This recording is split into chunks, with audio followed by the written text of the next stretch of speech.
Ymedia Group, the fastest growing media group in North America.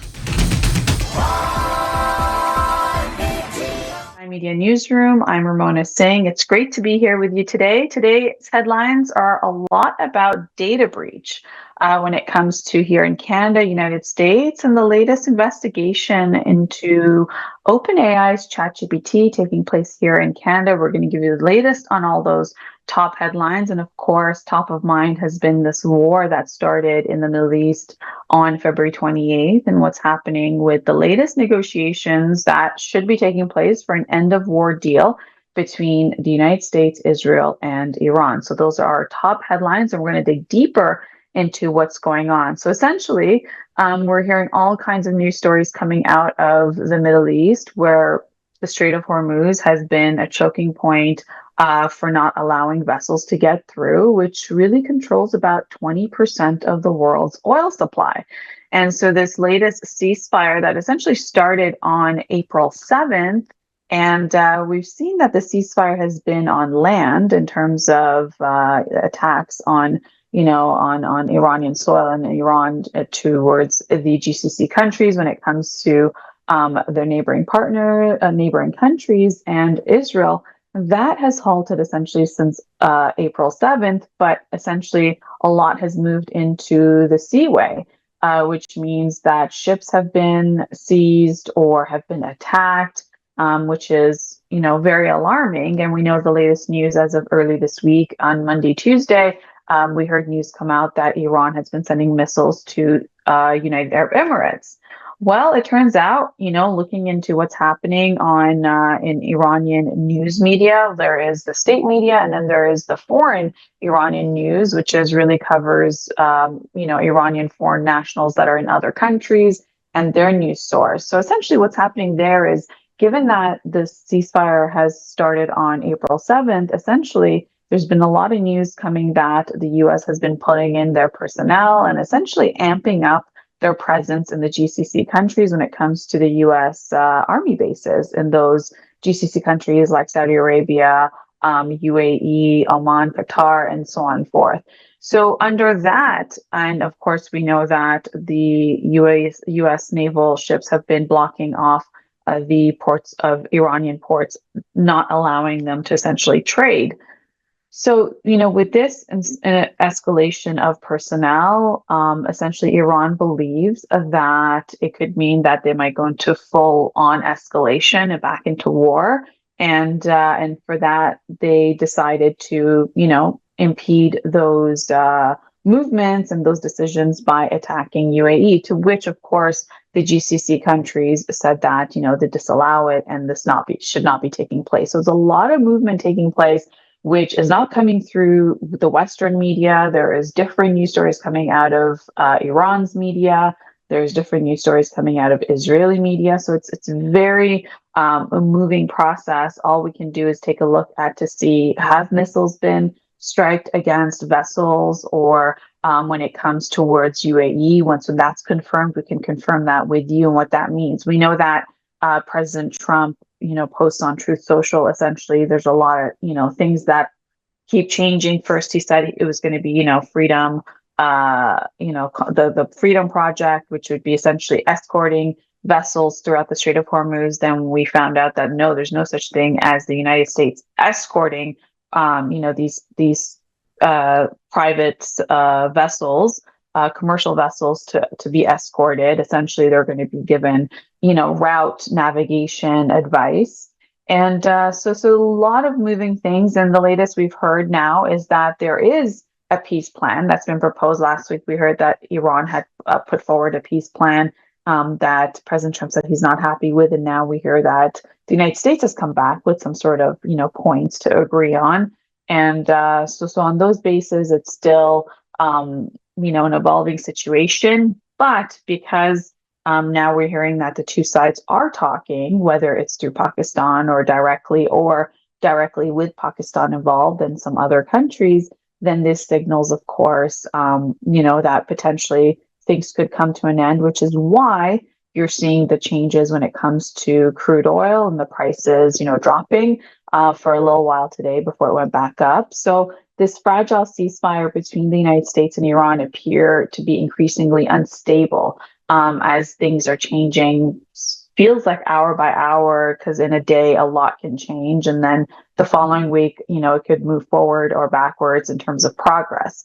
So the diplomatic efforts are intensifying behind the scenes, as we're hearing, because of these peace plan that's going back and forth on the points, right? So Iran first put forward a 10-point, and then the United States came over with a 15-point, and then we heard about a 14-point. But really, the issue here is about Iran's, enrichment of uranium and nuclear weapons and lack thereof, and what the commitment will be in terms of the time period of zero enrichment of uranium.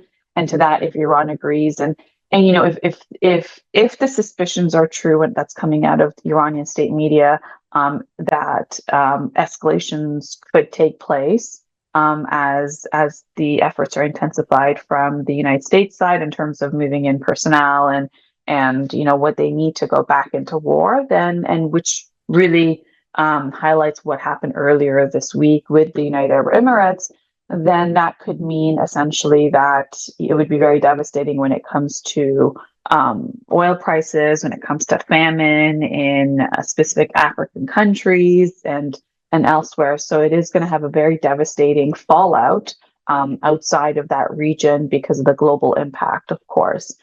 So we're all watching, but essentially these multiple reports are going around today. And what you see there is the oil prices and how they've changed over before the war started to how it's increased over the duration of the war. The war itself was about 39 days of them striking each other, the countries, an active war. Since then, it's been pressure at the sea and, of course, what we've been covering. So now these multiple reports between Washington and Tehran are now, coming from many different sources that essentially they're possibly discussing this one-page agreement that's aimed at formally ending the war and reopening the Strait of Hormuz, which is something that the president has really wanted to do since starting this war, and this is something that Iran has essentially been using as a leverage point throughout this war to be able to get in some of its own agreement items that it wants to. So of course we know that Strait of Hormuz handles 20% of the global oil supply, and essentially Iran has been asking for reliefs and sanction, and part of that discussion when it comes to opening up the Strait of Hormuz is about a phased reopening of shipping lanes, and of course on the United States part about temporary limiting Iran's nuclear activity, right? So first they had said 20 years no enrichment of uranium. So this will see where that stands as these negotiations take place. Now, there is progress in terms of news that comes out that, Washington and Tehran are talking, but then there's tensions that remain high that what we're hearing, right? So far, latest stats are about 50 commercial ships have been reportedly been struck due to ongoing naval restrictions during this area. So here you have the United States saying, we're going to escort you. Here you have Iran saying, no, you're not allowed to come here. It's blocked off until the agreement is made.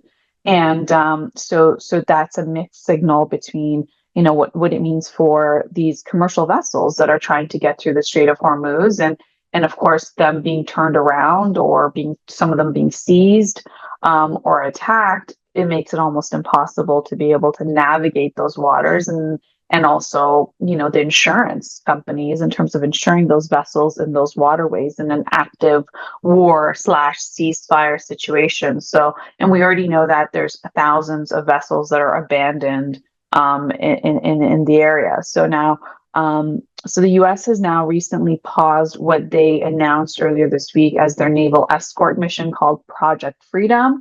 And essentially that wasn't an escort, but more like guiding ships to where and how they should get through the Strait of Hormuz, to that which Iran, of course, said they would retaliate if that takes place.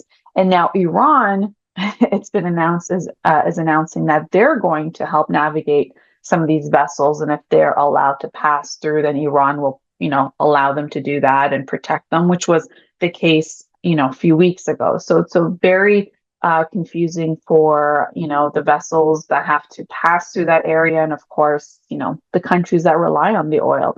Now, the conflict itself, has had massive global consequences. We saw oil rise to almost, $120 per barrel, and it's estimated if this standoff continues and if things escalate, we could see oil, at the highest peak to $150 per barrel, which is very significant. So we haven't seen these types of gasoline prices reach these high levels since 2022. So and that was during the regional fighting that expanded into Lebanon, Iraq, and Gulf states back at the time. So now we're seeing this take place right now in terms of what it means for what started as a war between the United States, Israel, and Iran, essentially moved over to naval blockades, drone warfare, proxy conflict with Hezbollah and Israel, and a massive global economic pressure when it comes to European countries, when it comes to the Pacific Asian countries, and of course, when it comes to here at home, we're seeing prices go through the roof. I mean, we're seeing fluctuations of 10, 20 cents in just a day or two. So, we haven't seen prices fluctuate the way they have. As I told you, a friend of mine pulled in to the gas station to, saw it was the cheapest rate. As soon as he put the pump into his car, the gas pump into his car, then the prices went up immediately by the time he was able to finish. So, you have these massive things taking place here that we're not used to. But of course, we know that those fuel prices, are added onto the transportation costs, and the goods that go into the marketplace, through transportation, those markups take place and in our consumption, and more specifically when it comes to the grocery store. So this is, massively delicate situation, and which we're all experiencing. And when it comes to the global markets, essentially they rallied sharp today as investors are reacting to signs of this potentially peace deal between the two nations, and the reopening of the Strait of Hormuz. It's easing fears. So therefore, the markets have essentially stabilized a bit today. So when it comes to exact prices, you have Brent crude fell as much as 11%, briefly dropping below $90 per barrel, and then it stabilized at $102 to $103 per barrel. When it comes to the stock market, well, that's a massive shift. We're seeing that the Dow Jones is at 1.3% increase, the S&P 500 is 1.2% increase, and the Nasdaq is plus 1.4% to, a record height. So the global markets are reacting. When it comes to Europe stock 600 is up 2.2%. MSCI World Index hit a record high as well. So what does that mean? Well, it means that if there is a peace deal that takes place, you have a possible, from the Iranian side, it'll be a framework deal, reopening the Strait of Hormuz, easing these shipping disruptions. And when it comes to the oil, well, that's a massive relief, which we're already seeing the markets react very quickly. And that would mean, lower energy prices, reduced inflation pressure that we're seeing, and of course, stabilization of global shipping. And then there's a backlog. Like if you recall, during the lockdowns of COVID, right, we had lockdown, then open up, then lockdown, then open up. And it took years for us to see what the devastation was, how it impacted the markets, how it impacted with all the bailouts that took place at that time for businesses and for hardworking Canadians. And then we saw that what we went through when it came to inflation afterwards, right? And in those years following COVID. So having this, this shipping way essentially blocked for better of, over 2 months, even if they go back, there's still the fallout of what's taken place and the economic hit those countries taken. And of course, not to forget, about almost, close to 6,000 lives have been lost during this war, and many, many more thousands have been injured. And of course, when it comes to people who've been displaced from their homes, we're looking at, the 1.5 to 2 million people have been displaced. That's including Iran as well as Lebanon. And it still continues between Lebanon and Hezbollah in Lebanon, southern Lebanon, and Israel, even though they're supposed to be on a ceasefire. So because we're seeing that with the stocks, the AI stocks also, the rally continues. We're seeing AMD jump as high as 15 to 20%. Tech shares are surging on strong AI demand. So we're seeing some of these correlations take place, when it comes to gas prices going down and then AI stock prices going up. Samsung has surged 14%. Semiconductor stocks, have rallied globally during this time. So when it comes to energy and economic stats, we have U.S. crude inventories down 2.3 million barrels. Gasoline inventories are down 2.5 million barrels, and distillate inventories are its lowest since 2005. U.S. gas prices are still very elevated at $4.54 per gallon, and that's up since before the war. It was under $3 per gallon. So you can imagine the massive jump, which is really affecting President Trump's polling numbers. We know of late, this is an election mid-year term for him, and in November, we'll see what it means for the Democrats and the Republicans for the midterm elections. But affordability is top of mind, and to say that in a matter of 2 months, you have gas going from below $3 a gallon to $4.54, and that's the national average. You have, the states like California that can go up to $6 to $7 per gallon. So it's very, very expensive. And what does that mean for Canada? Well, even though here in Western Canada, we've seen prices go through the roof, I saw gas prices at almost like 180, 185 a liter. But for Canada, it's posted its first trade surplus in 6 months. Essentially, Canada's been able to have higher oil exports because of this conflict, and higher gold exports amid this global uncertainty as well. So it's very significant for Canada to be able to post a trade surplus in these past little while. So, that's what we're looking at to see what this means with this ongoing thing. Of course, you want to stay with my Ymedia on developing efforts of what's going on in this war. Now, there's when it comes to this data breach, and for us to take a look at what it means for how Canada is looking at the sensitive nature of its citizens' data, right, when it comes to their personal information. So now there's a new legal and political controversy that's unfolding in the United States after the U.S. government reportedly sought data from Google about an unidentified Canadian citizen who was criticizing President Trump's online. So a Canadian citizen is, a freedom of speech. Here in Canada, we have the constitutional rights of freedom, where we get to have free speech about, as long as it's not hate speech, that causes a crime. We're talking about free speech to be able to openly criticize, who we want, especially politicians, right? And so this is a story about a Canadian citizen who is criticizing President Trump online, and now there is news that's come out that Trump, or the Trump administration, essentially reportedly sought data from Google about this individual. So the reports, according to these reports, U.S. Department of Homeland Security issued an administrative demand seeking information, including location history, online activity, and account records. So can you imagine, here you are, Canadian citizen, you're going on your social media and you're saying how you feel about the president of the United States, and then you have the United States Department of Homeland Security essentially issuing a demand to Google saying, we want this individual's location history, because if you have your phone, like I have a Samsung, for example, and so therefore, Google will track where I am. So my location history of where I've been, then there is the online activities of what I've browsed, and my account records. So very significant things. And this Canadian individual who reportedly had not entered the United States in more than a decade. So, imagine Homeland Security is it's not about security of homeland in terms of the United States, of like, is this person in the United States? What are they doing?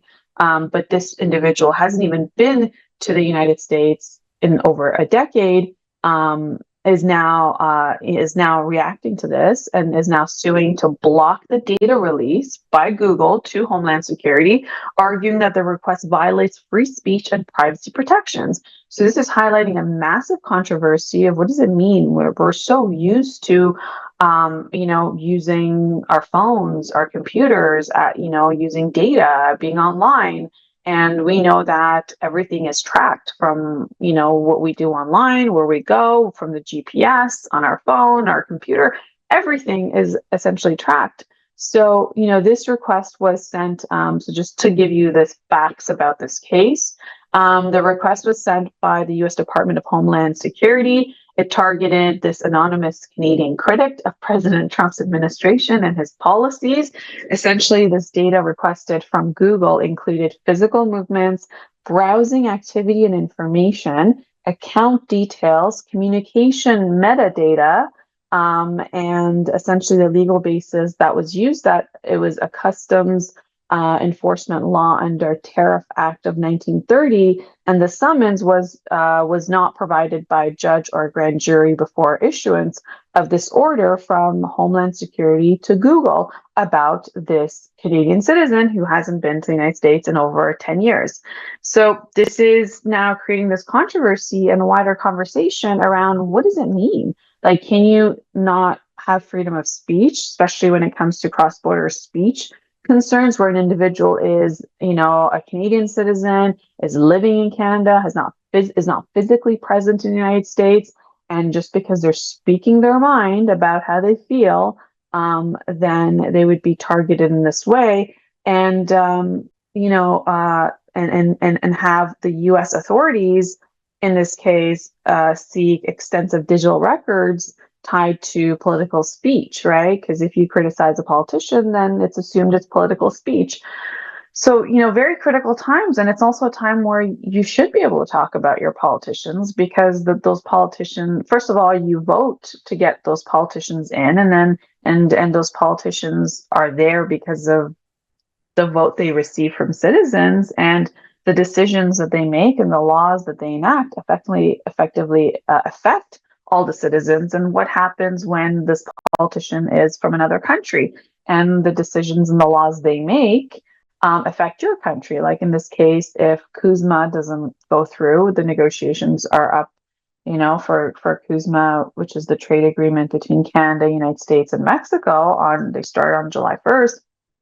And if that doesn't go so well, which is what the Prime Minister of Canada is signaling, and if anyone's critical of President Trump's stance on when it comes to the auto sector, and we know we have a very combined industry in the auto sector, where an auto part can cross the border, United States and a Canadian border, many times before that component is part of a vehicle. Can you not say anything? And would you be at risk of Homeland Security pulling your information from Google? And think about it, like, how much do you use Google? Do you have a Gmail? Because that's run by Google. Are you on YouTube? Because that's owned by Google. Like, when you think of the gravity of what Google means and how it's interconnected into our lives, and how much we use it and how much we rely on it, and its products and services, that, and that all that data can be, given over to a foreign country, in this case, the United States, to Homeland Security. So this is massive controversy and debate when it comes to the privacy and surveillance from a foreign country, because you're using, Google is an American company, but using digital software, it exposes you. And, if you recall, do you remember BlackBerry was like a thing back in the day? And that's a Canadian company. And before, when BlackBerry really dominated the market, this is before Apple, launched their iPhone. And like BlackBerry was the go-to secure network for BBM. And you had a lot of government agencies using BlackBerry as issuing their phone would be BlackBerries. And so that was a time for like security was very high. And then we know that some governments decided not to use BlackBerry. We're talking about foreign governments, because essentially the data centers sat here in Windsor, right, in Canada. So now, of course, we're fast forwarding 20 years and we're seeing, this level of integration from these tech companies in our lives and how easily this could happen. So this is really raising the awareness. And so when it comes to these civil liberties, essentially, you want to argue, can custom laws can be stretched beyond their intended use, meaning this person is not in the United States. So therefore, why is Homeland Security seeking this data? And unless it's a threat on the president's life, which this was just criticism online. And then there is, if there's political dissent and you are politically criticizing a politician in a foreign country, should you be under surveillance and should you have your records be released without judicial oversight? Like, it didn't go to a judge, it didn't go to court that if Google can release information, it was a demand that was met. Homeland Security straight to Google outside of the parameters of this individual when it comes to their data, right? And their search history and their, all of their information. So this case is raising a lot of questions when it comes to how much data companies like Google hold even to be able to release it, and when governments can access it, and when foreign citizens, are they protected or are they not when it comes to U.S. surveillance requests. And so this is very specific to this case, which is raising huge concerns about cross-border surveillance, political speech, privacy rights, and of course, the growing powers of government to access users' data through tech companies. And what does it mean to have digital sovereignty, right? Should you be able to express your opinions online when, with something we do, right? You have an account on the internet, whether it's on X, whether it's on, any of the social media platforms. And so what is that digital sovereignty? Do you actually own, in terms of course, you start an account and then you put in your information to be able to have that account on a social media platform. And what you put on there is the question on, is there digital sovereignty, or is that just exposed? And it could be something that could be extracted by a foreign government. So, of course, then it comes back down to free speech. Should you be able to speak your mind openly, or are you in an era where you're not allowed to speak your mind openly and you're supposed to suppress it? And then that also means, what is democracy if you can't speak, have free speech to say how you feel about a specific law or about a specific politician? So now civil liberties are advocating, essentially they're warning that this case could be a major precedent of how governments pursue critics online. And precedent is essentially, if this, goes through and it's something that becomes the norm, then, hey, subsequent future governments and administrations can do the same, because they say, hey, look, here is case law that this is allowed, and therefore we're going to pursue it. And that's what the precedence is. So this is just some key facts. This is an unidentified Canadian citizen, and they're essentially alleging that Department of Homeland Security used a custom summons to demand location data, activity logs, and account information from Google. Essentially, this man has not gone to the United States in over 10 years. The trigger of how this entire thing started was social media posts criticizing President Trump's administration. And when it comes to his immigration actions after 2 fatal ICE-related shootings in Minneapolis. So we remember that those 2 American citizens who lost their life in by ICE protests and ICE raids in Minneapolis. Essentially, there was a lot of criticism from Americans, as well as, and in this case, from this Canadian, and this essentially triggered to see who this person is. And essentially, the legal action here is that the lawsuit backed by the American Civil Liberties Union claims that the Department of Homeland Security exceeded its authority under the Tariff Act of 1930. So that's where we're at. Of course, we're going to bring you the latest on this. When it comes to some stats and context to this case, essentially, Department of Homeland Security has reportedly issued hundreds of administrative subpoenas to tech firms in the recent months. Previous Homeland Security watchdog review found that roughly 1 in 5 summons violated internal policy rules. Google notified the Canadian user on February 9th, 2026 of this year that this request was being made, and which triggered, of course, this suit that is taking place. So of course, we're going to bring you the latest as this case develops. And Canada's federal and provincial privacy regulators are preparing to release their findings of a major joint investigation onto OpenAI and ChatGPT. So, ChatGPT came into our lives, I think, like 2023? It's been a few years now. And since then, of course, now it's becoming a part of our daily lives, whether it's to, look something up, to, do some research or whatever the case is, or write an email, or do much more when it comes to coding. But so now the federal and provincial government privacy regulators are looking into this. Essentially, there was a privacy watchdog discussion investigation on ChatGPT that took place today, and the findings will be released today. But the focus is on whether the company has violated Canadian privacy laws through how it collects, uses, and discloses personal information. I mean, if you use ChatGPT, then it probably knows a lot about you, right? And your writing style, your comprehension level, the things that you actively search for, the things that you type, the things that you look up, all of it has pretty much a good understanding of you, right? And who you are and how you operate, and probably sometimes has a better understanding of who you are more than yourself when it comes to your psychology, right? Because it's been able to have access to all of human intelligence and data on the internet.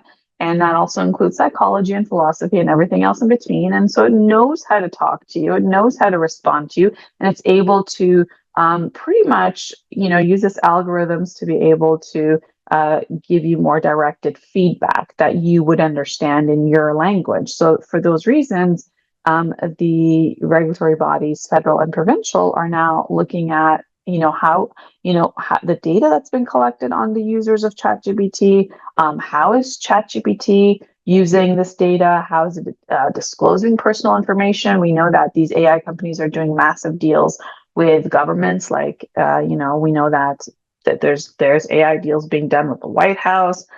We know that, AI deals are being done with, I covered it yesterday, with Goldman Sachs and other companies to be able to use that data and to be able to build models. And I mean, if you use, for example, ChatGPT to, give you some feedback on some business models, that's business secrets, right? That you are using the aid of this AI model.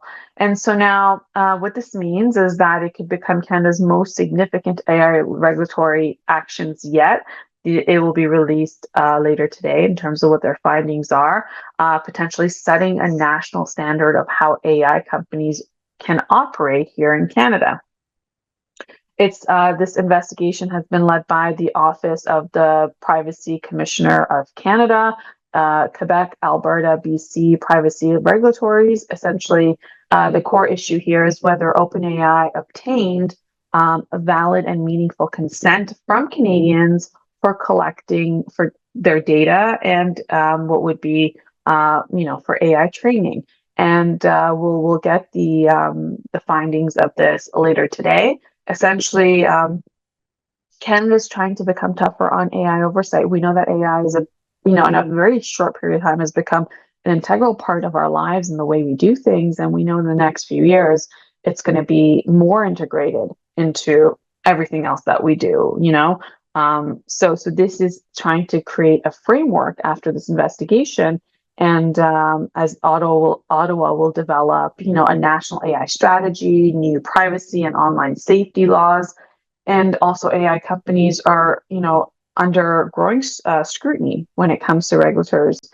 In this case, OpenAI already faces copyright lawsuits. It faces safety criticism, global regulatory pressures. We know there's been cases where it's given not the best advice to someone who's used it, and essentially whether it was a health-related thing that the person then, took the advice and then was in critical condition. And then, of course, the safety issues of if somebody has severe mental health problems and issues and uses AI and how that AI is going to be talking back to them. And in this case, there's the scrutiny that was increased after, when OpenAI banned a Canadian user linked to the 2026 Humbler Ridge shootings months before the attack. That's another thing. And there's also an internal debate on, what could occur by not notifying the police. So if an individual is talking to AI and and there's signs that they may commit a crime, what is the regulations of then the company, in this case OpenAI, reporting that to police and notifying them of this safety concerns, right? So this joint investigation involves 4 Canadian privacy regulators, and global AI pressures are growing. Right now, we have 61 countries backed by international AI privacy principles. So that's a quick demand. And we know because AI is rapidly changing. And we know that's at a significant race. We know there's an AI race taking place right now for super intelligence. These AI companies that are being highly valued, and, a lot has been said about, is this an AI bubble? And what does it mean about these valuations of these companies, startups valued at billions and billions of dollars, and the AI race that's created people, in these AI companies to work now. The latest work hours are 996, 9 a.m. to 9 p.m., 6 days a week. So this is a time where, regulations need to be put in place. Countries are kind of looking at, how do we catch up with the private sector's push on AI and the consumer demand on AI.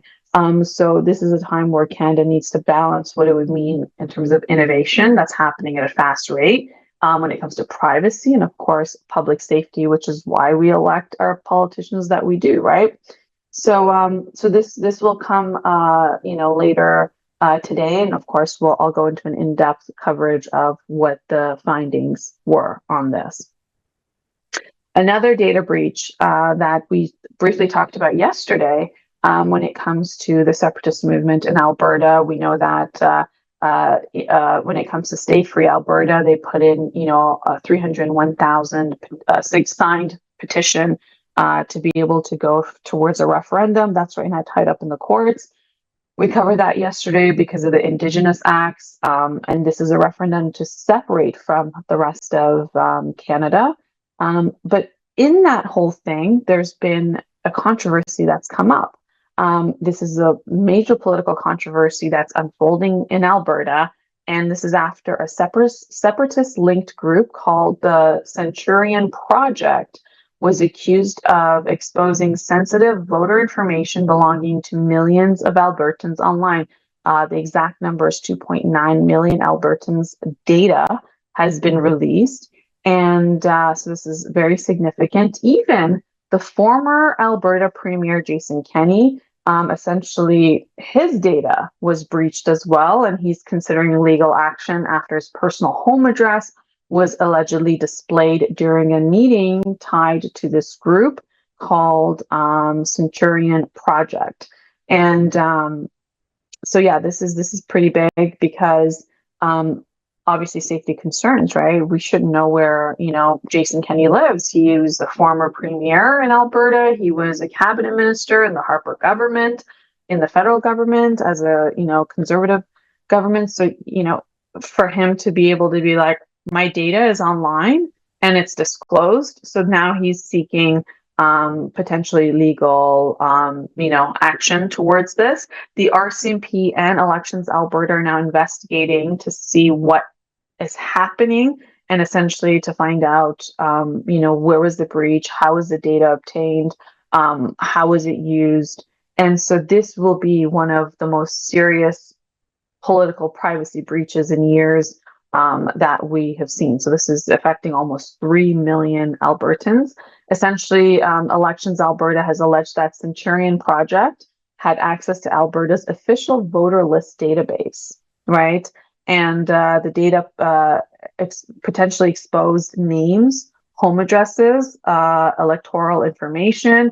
Millions of Albertans are affected. And of course, this voter list was originally distributed legally to the pro-separation Republican Party of Alberta, but before allegedly ending up with the Centurion project. So even though the list was originally distributed legally, it ended up in different hands, and in this case, the Centurion project. And so Alberta law allows electoral lists for only a few reasons, right? Whether it's for voter communication, fundraising, and party activities, that is when you have access to voter information. So if you're, a registered political party, you would have, access to that information. Of course, if you have, a certain percentage of votes in an election, and you're a registered party, then you would have it for only the specific reasons of voter communication, during an election period, if you need to fundraise,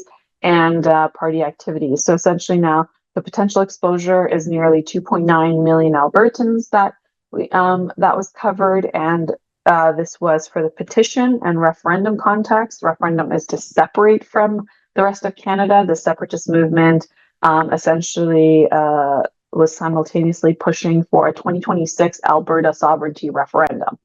And we know that yesterday the petitions were submitted by another organization, Free Alberta. This is the Centurion project, which is had the same sort of cause to be able to, create a petition to, to have Albertans to sign on to trigger a referendum. We know Premier Danielle Smith essentially was, she had campaigned when she replaced Premier Jason Kenney that she would go for a referendum if there was enough votes. We know you need like 178,000 signed petition, and the other group submitted 301,000 petition, right? So Elections Alberta has now obtained an emergency court injunction forcing the database offline. So that's offline. What you saw there is a post from the Elections Alberta website actually talking about this. So if you go on there, you'll see this on their webpage, identifying that, yes, there has been a breach. We're aware of it, and we are going to do something about it. It's a message from Albertans, from the chief electoral officer, and it's regarding the unauthorized use of list of electors. You can go on to that website and you'll see that in more detail. That's just a snapshot that was taken earlier today. The RCMP is involved. Active investigation is underway because of this alleged breach. And this is a massive, huge deal because the public safety concerns are that experts are warning that it exposes, addresses that could endanger judges, police officers, politicians, in this case, former Premier Jason Kenney, right? And then just critical data that shouldn't be out there, especially at a time where your data breach, right? And we have scams online. Imagine now, your data is out there that if somebody's trying to scam or create false records, or put a scam on and they have access to your name, your ID, your address, literally everything you'd have to provide to get credit somewhere or to apply for something, and that is all available. So it's very critical times, and this massive breach, and to that, of course, the political fallout is getting wider, because now there's reports alleging that a UCP staff attended meetings discussing the database before it was shut down. So that implicates, of course, the provincial government there in terms of their staff, a staff member attending. So, it's one of the biggest political breaches in history, especially in Alberta. And the separatist movement is under this scrutiny, of course, right? Because Alberta separatist organizing to be able to go to a referendum campaigns and is now creating this massive election integrity concerns. So, of course, we're going to keep you up to date on what's happening, what this means overall. We're going to take a quick break, then we'll come back and we'll go over to some business news.